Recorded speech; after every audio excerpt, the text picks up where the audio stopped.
मेरी एक दिन अन्न ना खाने से एक दिन की आयु मेरी बढ़ जाती है। यह है व्रत का मतलब।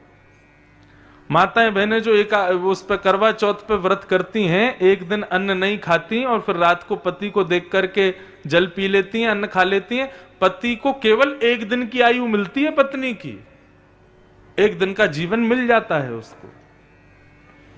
ठीक वैसे ही ठाकुर जी को अपना सर्वस्व न्यौछावर करो, और सबसे ज्यादा बहुमूल्य हमारा है जीवन, हमारा एक दिन। हम ठाकुर जी का व्रत करके, एकादशी का व्रत करके अपने उस एक दिन को जो हमको एक्स्ट्रा मिला है वो हम ठाकुर जी को अर्पित कर देते हैं। ये है एकादशी। ऐसे एकादशी व्रत के महात्म्य को बताया गया। तो वैष्णवों की ये 3 निष्ठा है, इन 3 निष्ठाओं का पालन वैष्णवों को करना चाहिए। भगवान किसे कहते हैं? भगवान कहते हैं जो षड ऐश्वर्यों से संपन्न है उसको भगवान कहते हैं। बहुत ध्यान से सुनिए सब लोग, इधर देखिए, ध्यान से सुनो। जो षड ऐश्वर्यों से संपन्न है उसको भगवान कहते हैं। भगवान का परिचय इससे नहीं मोर मुकुट वाले होंगे, कुंडल पहने होंगे, बंशी बजा रहे होंगे, पीतांबरी पहनी होगी, सांवला वर्ण होगा। यदि ये भगवान का स्वरूप है तो फिर ये तो कोई भी बन के आ सकता है। पोशाक से भगवान की पहचान नहीं है। भगवान की पहचान उनके 6 ऐश्वर्यों से है। और ये कौन कौन से 6 ऐश्वर्य हैं? पहला, उत्पत्ति प्रलयम चैव। जो ये जानते हो कि पृथ्वी की उत्पत्ति कब हुई और प्रलय कब होगा। संसार का कोई व्यक्ति नहीं बता सकता ये कि पृथ्वी का निर्माण कब हुआ और पृथ्वी का लय कब हो जाएगा। ये केवल भगवान जानते हैं। ये एक प्रकार से कह दूं तो जो 6 राजों को जानते हो वो भगवान हैं। पहला उत्पत्ति और दूसरा प्रलय। बीच में बड़ा अल्लाह हुआ था 2012 में पूरी पृथ्वी नष्ट हो जाएगी। 2022 खत्म हो गया, 10 साल हो गए उस बात को भी, अभी तक कुछ नहीं हुआ। फिर अल्लाह हुआ था कि महाराज कोरोना महामारी आ गई है, 2022 के अंत तक ये इतनी विश्वव्यापी हो जाएगी, सब मर जाएंगे। इससे कुछ नहीं हुआ, जनसंख्या और बढ़ गई भारत की। उत्पत्ति और प्रलय की पूर्ण जानकारी जिनके पास हो, ये 2 गुण जिनके पास हो वो भगवान। तीसरा और चौथा क्या है? भूतानाम अगति गति। मानव की किस कार्य में गति होगी और किस कार्य में अगति होगी, कहां जाने पर गति होगी, कहां ना जाने पर अगति होगी, इसको जो जानता हो वो भगवान। तुम ऐसा करो, तुम्हारा कार्य बढ़िया चलेगा, तुम्हारी बिजनेस अच्छी चलेगी, ऐसा करो ऐसा करो ऐसा करो, लेकिन फिर भी फ्लॉप हो जाते हैं। क्यों? नहीं पता। ये जानकारी केवल भगवान को है कि हमारे किस कार्य को करने से हमको गति प्राप्त होगी और किस कार्य को करने से अगति होगी। इसकी जो जानकारी रखते हो वो भगवान। वेत्ति विद्याम अविद्याम च। जो विद्या और अविद्या से परिपूर्ण जानकारी रखते हो वो भगवान। पूतना सुंदरी बनकर के आई, परम गुणवाली बनकर के आई, परम गुणयुक्त बनकर के आई, लेकिन सब उस पर मोहित हो गए, उसके गुण पर न्यौछावर हो गए। ठाकुर जी ने नेत्र बंद कर लिए। क्यों? क्योंकि वो जानते हैं कि विद्या नहीं अविद्या है। सामने प्रणाम कर रहा मंदिर में व्यक्ति किस भाव से प्रणाम कर रहा है भगवान सब जानते हैं। आज स्थिति ऐसी है बंधुओं, दंपति अपनी 50वीं एनिवर्सरी मनाते हैं। आज महाराज जी 50 साल हो गए हमको, लेकिन उस समय मन में आता है क्या आप दोनों एक दूसरे को भली भांति जानते हो? वो कितना भी कहें हम भली भांति जानते हैं, लेकिन ये हो ही नहीं सकता। कोई ना कोई राज वह भी छुपा के बैठी है, कोई ना कोई राज उसके हृदय में भी है जो दोनों को ही नहीं पता, और उस राज को केवल और केवल परमात्मा जानते हैं। मानव कैसा है मैं अपनी कथा में कहता हूं, ये केवल 2 लोग जानते हैं, या तो भगवान या वो खुद। तीसरा उसको कोई नहीं जानता। लेकिन ये हमारे अंदर के समस्त राजों को, विद्याओं को जो जानते हो वो भगवान। ये 6 गुण जिनके पास हो, ये 6 बातें जो जानते हो वो भगवान हैं। उत्पत्ति प्रलयम चैव भूतानाम अगति गति वेत्ति विद्याम अविद्याम च सवाच्यो भगवान इति। ये भगवान के लक्षण हैं। मैं तो कहता हूं कि श्रोता सब कौन है? गुल्ला। कौन है? सब गुल्ला हैं। और भागवत की कथा क्या है? बोले ये रस है। और जब रस में ये सारे गुल्ला ओतप्रोत हो जाते हैं तब रसगुल्ला बनता है, तब श्रीनाथ जी उसको मुख से लगाते हैं, तब उसको स्वीकार करते हैं, तब उसका भोग लगाते हैं। अभी हम लोग क्या है? फीके गुल्ला हैं। ठाकुर जी को शुगर थोड़ी है जो उनको ऐसे ही खा जाएंगे। जब तक रस से युक्त नहीं होगे, जब तक रस से ओतप्रोत नहीं होगे, तब तक ठाकुर जी स्वीकार नहीं करेंगे।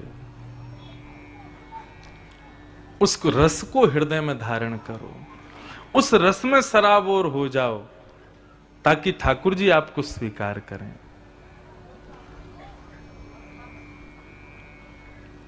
अभी हमने स्वीकार किया है, लेकिन स्वीकारीकरण का पक्ष तो तब मजबूत होगा ना जब दोनों तरफ से हो। ठाकुर जी का अभी स्वीकारीकरण कहां मिला है हमें? सूरदास को मिला था, तुलसीदास को मिला था, मीराबाई को मिला था, रैदास को मिला था। अब रैदास की कथा सुनाएं। रास किसे कहते हैं? सुनो ध्यान से।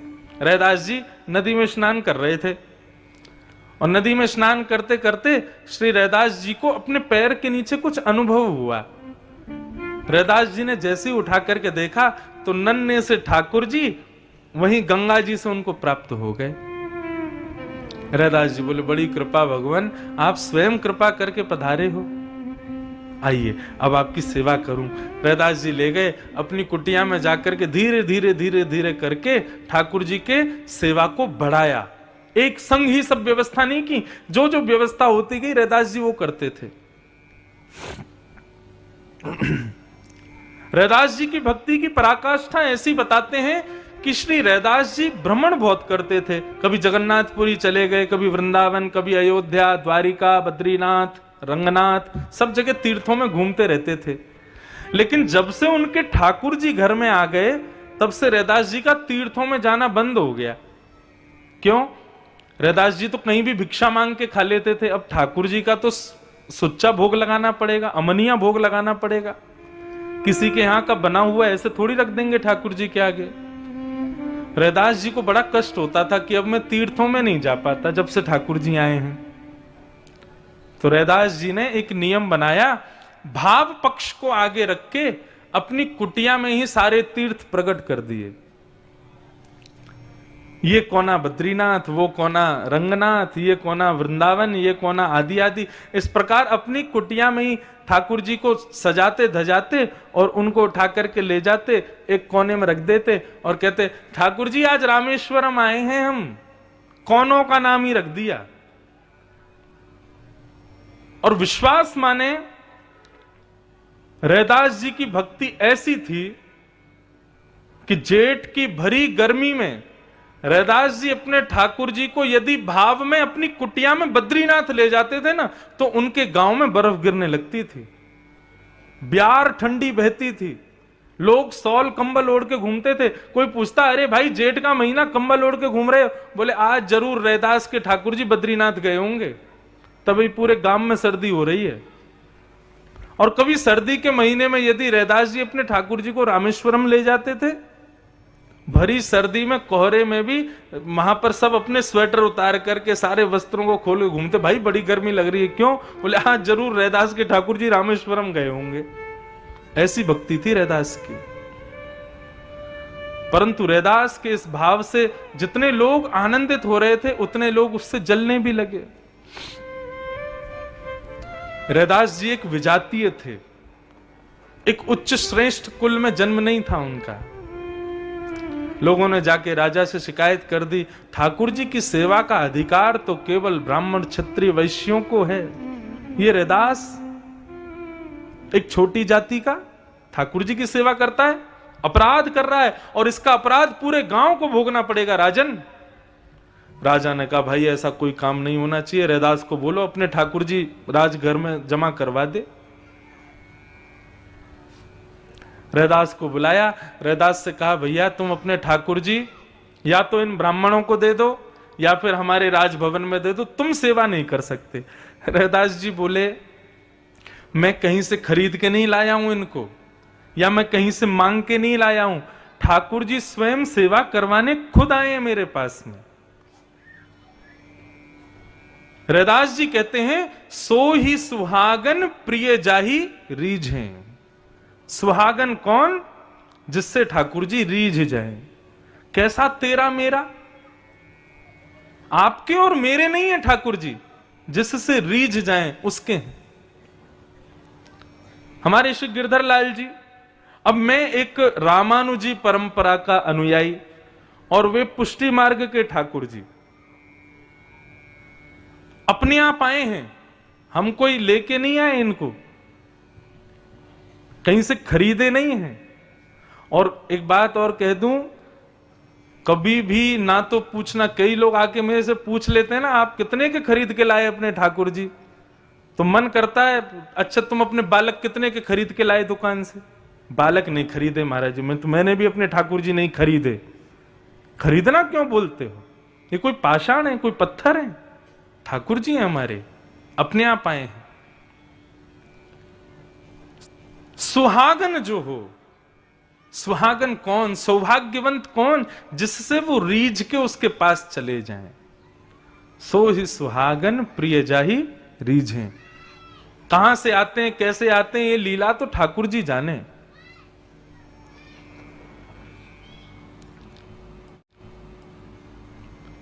रैदास जी बड़ी विडंबना में बोले क्या करना चाहिए? बोले अपने ठाकुर जी जमा करवाओ, मंदिर में दे दो या फिर हमारे राजभवन में दे दो। रैदास जी बोले मैं तो नहीं दूंगा, मेरे ठाकुर जी मेरे प्राण हैं।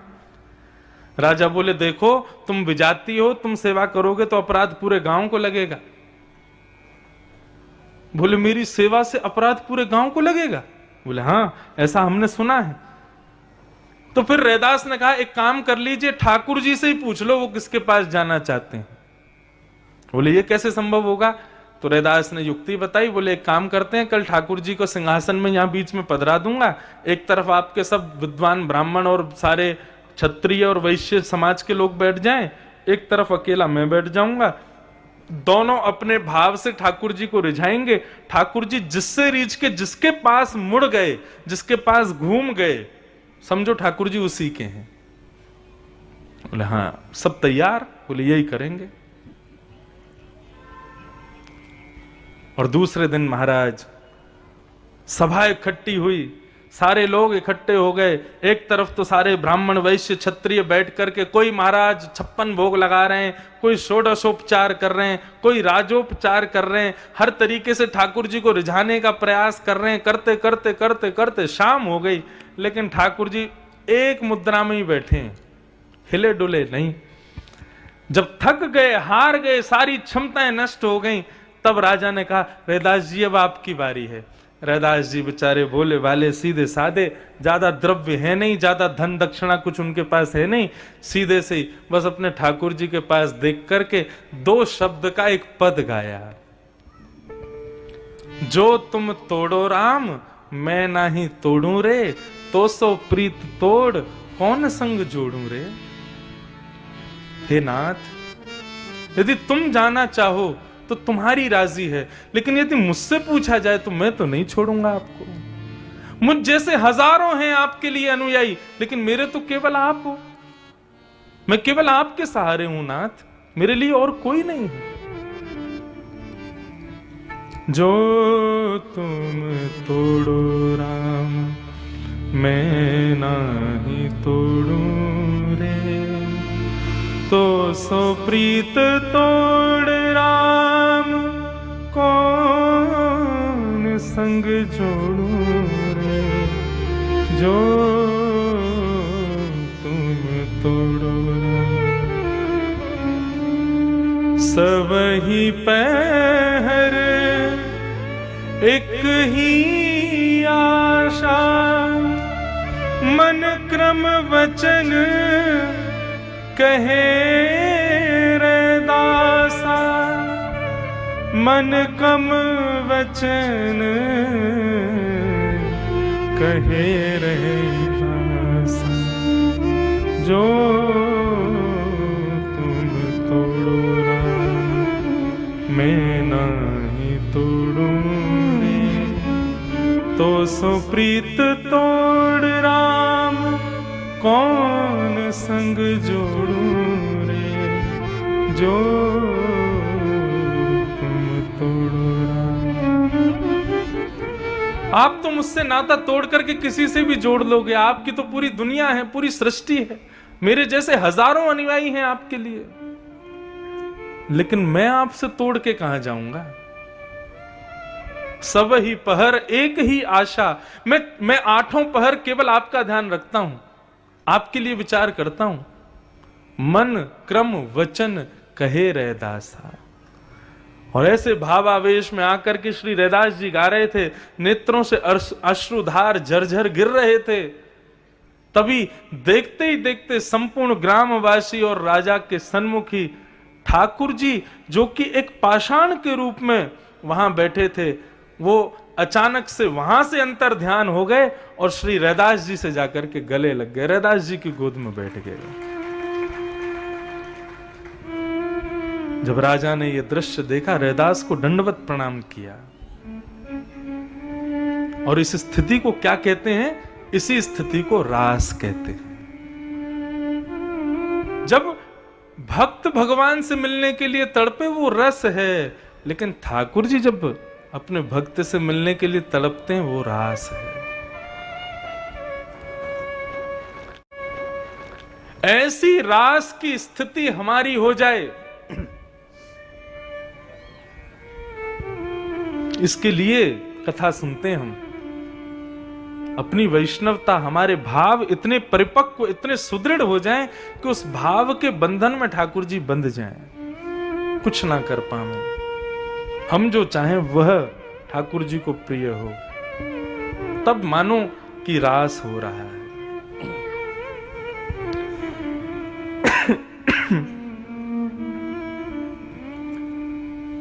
रास का मतलब हमने केवल एक चीज मान ली, नाचना, नृत्य करना, हाथ में दो डंडी पकड़ करके एक दूसरे को मार रहे हैं, वही रास है ना।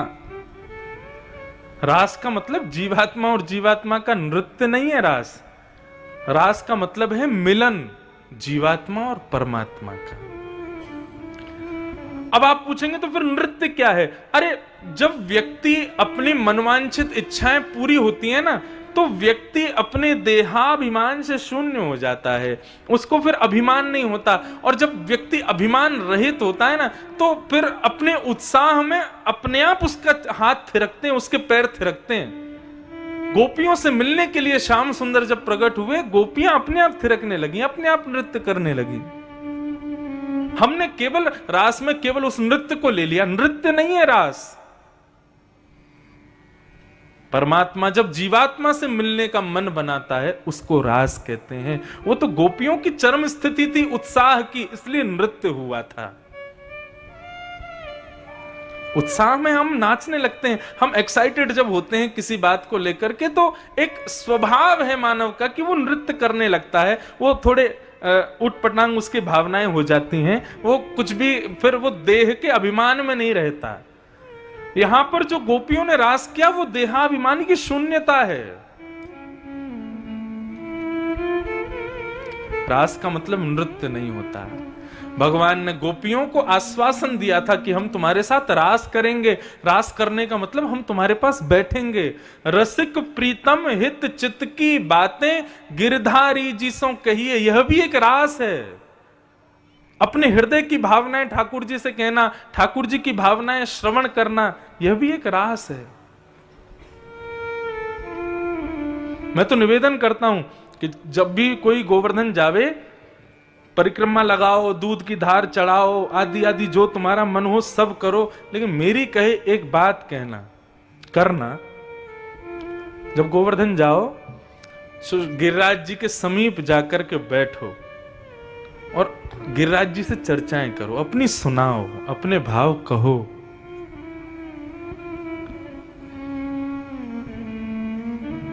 ठाकुर जी से पूछो आप कैसे हो, हे गोवर्धन नाथ आप कैसे हो। हम तो गोवर्धन परिक्रमा लगाने जाते हैं, दुनिया वहां जाके कीर्तन करते हुए परिक्रमा लगाती है, लेकिन हम लोग कीर्तन तो करते हैं, लेकिन जब बैठते हैं थोड़ा आराम करते हैं तो गिरिराज जी को खूब सुंदर सुंदर जो है चुटकुल्ला सुनाते हैं, गिरिराज जी को खूब हंसाते हैं, गिरिराज जी को खूब आनंद कराते हैं। एक प्रियतम प्रियतमा के मिलन की तरह ठाकुर जी से मिलो, वो रास है। मुझे कहने में कोई अभिमान के रूप में कह रहा हूं, अहंकार के रूप में नहीं, लेकिन ये गिरधर लाल जो पधारे हैं ना, ये रास हुआ है मेरे साथ। मैं नहीं लाया था उनको, वो स्वयं पधारे। बस इतना याद है, मेरे पूज्य नाना जी कहा करते थे कि गोवर्धन वासी सांवरे तुम बिन रहो ना जाए। इस पद को भगवान ने आशीर्वाद दिया है कि जो भी इस पद को नित्य गाएगा मैं उसको जरूर मिलूंगा। नाना जी की आज्ञा से मैंने इस पद को गाया। आज पुष्टि मार्गी वैष्णव इस पद को खूब सुनते हैं और इस पद का प्रभाव हुआ। मैं अपने जीवन में पहली बार नाथ द्वार गया था 2019 में, 2018 में नहीं 2019 में जनवरी में, और श्रीनाथ जी का दर्शन किया तो श्रीनाथ जी के सामने खड़े होकर के इस पद की 2 पंक्तियां गाई।